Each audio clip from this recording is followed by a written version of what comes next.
Somewhere along your journey, something shattered. Not with a crash, but with a slow, silent fracture. The world you knew, the comfort of your routines, the lies you told yourself, the roles you played, crumbled. The familiar became a haunting ghost, and what once felt like truth now felt like a bad joke. You saw through it, the masks, the noise, the desperate dance for approval. The truth didn't set you free. It ripped away the stage, leaving you staring into an abyss. They call it awakening, but they never warn you about the void it leaves behind. At first, you thought you were being liberated, a fresh breath after drowning. But that relief faded, replaced by a quiet ache. The drive that once pulled you forward disappeared. Your ambitions turned into shadows. Your goals melted into mist. You didn't just stop striving. You stopped caring. Not from despair, but from a hollow exhaustion that felt almost sacred. This is the paradox they never tell you about. Awakening doesn't always bring light. Sometimes it brings emptiness. A darkness that isn't despair, but something quieter. An unsettling stillness. The desire to perform, to please, to be seen. Gone. But it wasn't peace. It was a void. I remember a conversation with someone I once knew, a seeker, a deep soul fluent in the teachings of Jung, Tolle, and Watts. She once burned with purpose, but one day I found her staring at the ceiling, lost. I used to cry about not doing enough, she whispered. Now, I don't care if I do anything at all. I thought awakening would set me on fire. Instead, it feels like I've burned out. This is the raw, bitter truth of awakening they never share. It doesn't always bring bliss. It often starts with emptiness, a void, where everything you thought you were begins to dissolve. And if you can stand in that void, if you can breathe in that emptiness without running, you are already stronger than most. But what comes next is even darker. And you're about to see why. Carl Jung saw this for what it truly was, a sacred pause. The collapse of the ego without the birth of the self. The void between who you were and who you are becoming. Our world cannot stand this emptiness, so it numbs it, medicates it, mocks it. But if you can stand in the silence without running, you will see it for what it is. This isn't failure, it's transformation. But here's the truth most ignore. Awakening can feel like a slow death. The death of who you pretended to be. The death of every false story you used to fuel your life. The death of your need for validation, recognition, even love. The ambitions that once seemed vital now look like mirages. The timeline you followed fades. The goals you worshipped feel empty. You are not broken. You are simply dissolving. The self you thought was, you is disintegrating. But this death is sacred. It is not regression. It is initiation. The soul doesn't collapse for no reason. It clears the space for something real, for a new foundation that isn't built on performance, but on presence. Most people never reach this place. They escape it, into distractions, into addictions, into new lies. They call it depression because that is the closest label they have for the void. But this is not despair. It is a chrysalis. Imagine it, a caterpillar, once crawling with purpose, now dissolving into formlessness within the cocoon. No longer a crawling self, not yet a flying one, suspended in a sacred in-between. A darkness not of death, but of transformation. And yet, this is where most souls panic. They scramble for meaning, for purpose, for any escape from this silence. They call it a crisis, a breakdown. But what they are running from is the most sacred space of all. Because in this darkness, something else is taking shape. Something truer. A self that is not fueled by applause or powered by fear. A self that is not driven by the need to be seen, but by the quiet impulse to simply be. But it is a slow birth, and it hurts. Because everything you once leaned on, every mask, every role, every fake smile, they start to fall away. The persona, the mask you wore for the world, begins to crack. And beneath it, something raw and real starts to stir. Your mind will call this emptiness. Your heart will call it loss. But the soul knows better. The soul calls it preparation. You are not broken. You are not lost. You are simply in the dark room where your real self is being formed.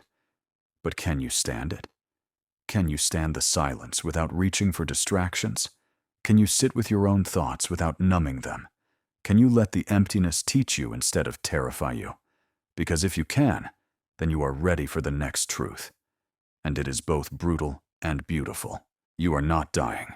You are being reborn. But rebirth is never gentle. It is not a calm, graceful process. It is a violent unraveling, a brutal disintegration of who you once were. The false self crumbles. The version of you that needed approval, that chased recognition, that played roles just to belong. But here's the truth they never tell you.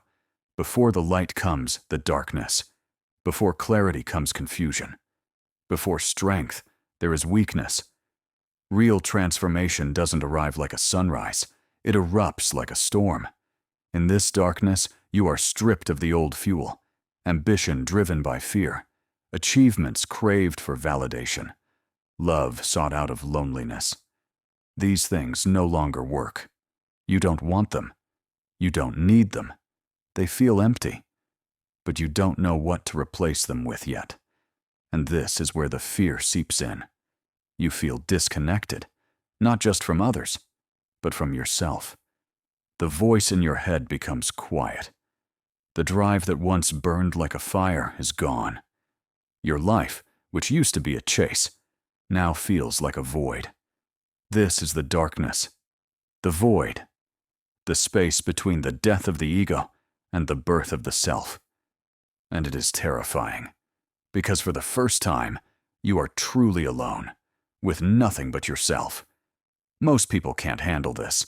They run, they numb, they jump into distractions, addictions, relationships, anything to avoid this emptiness. But you are different. You are here, listening, staring into the void instead of escaping it. And that makes you dangerous. Because only those who can stand in the darkness without fleeing will ever find the light. Only those who can face their own emptiness will ever discover their true self. It is not a quick process. It is a war, a silent, brutal war within you, a battle between the old you, the persona that once needed applause, and the emerging you, the self that simply is. But you are still here, and that means you are winning. The silence will not last forever. The void is not permanent. It is a cocoon, a darkness in which your soul is preparing to emerge. But you cannot force it. You cannot rush it. You can only endure it. So when the emptiness whispers, "You are nothing," let it. Because it is true. Everything you thought you were is dying. But something truer is being born. The darkness is not your enemy. It is your initiation. They never told you that awakening would be a slow, painful death. But they also never told you that it is the only path to real freedom.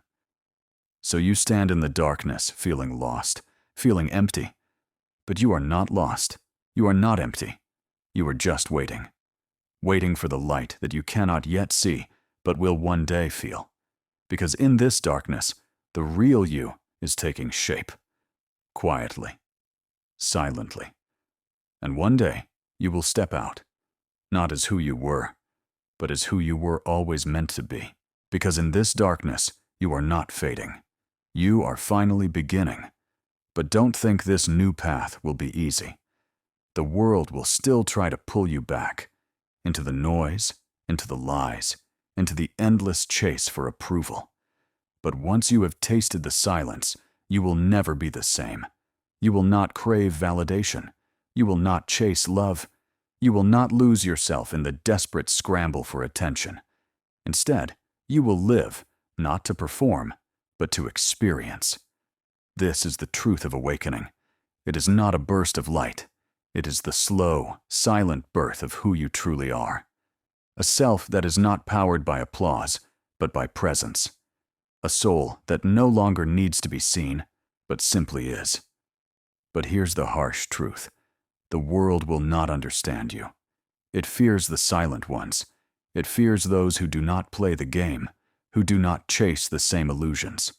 The world will call you detached, cold, arrogant. It will try to shame you back into the performance. Let it. Because you will no longer be a slave to its praise or its judgment. You have learned to stand alone.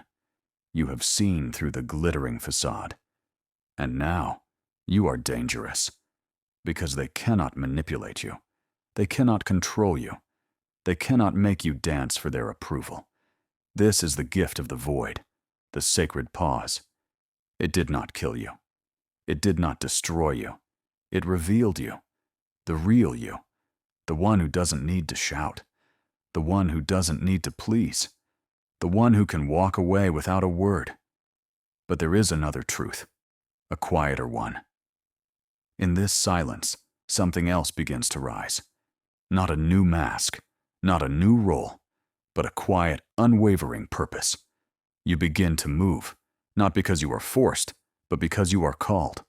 Not to impress, but to express. Not to gain, but to give. It is a different kind of motivation, not born of fear, but of resonance. Not a desperate hunger, but a quiet conviction.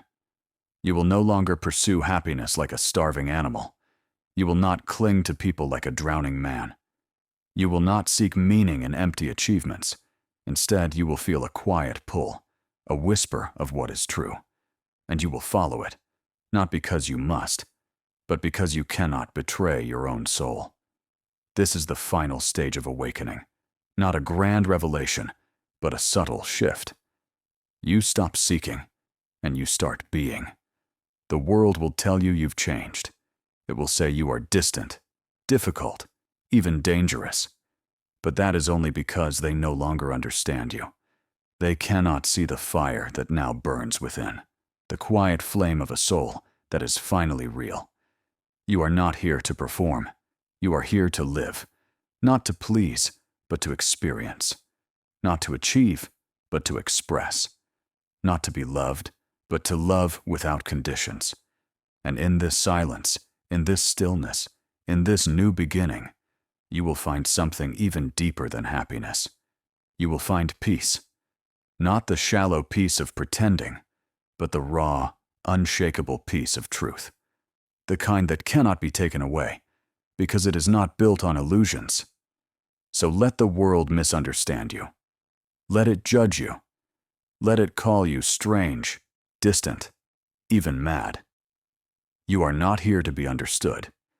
You are here to be real. And that is the most dangerous thing you can ever be.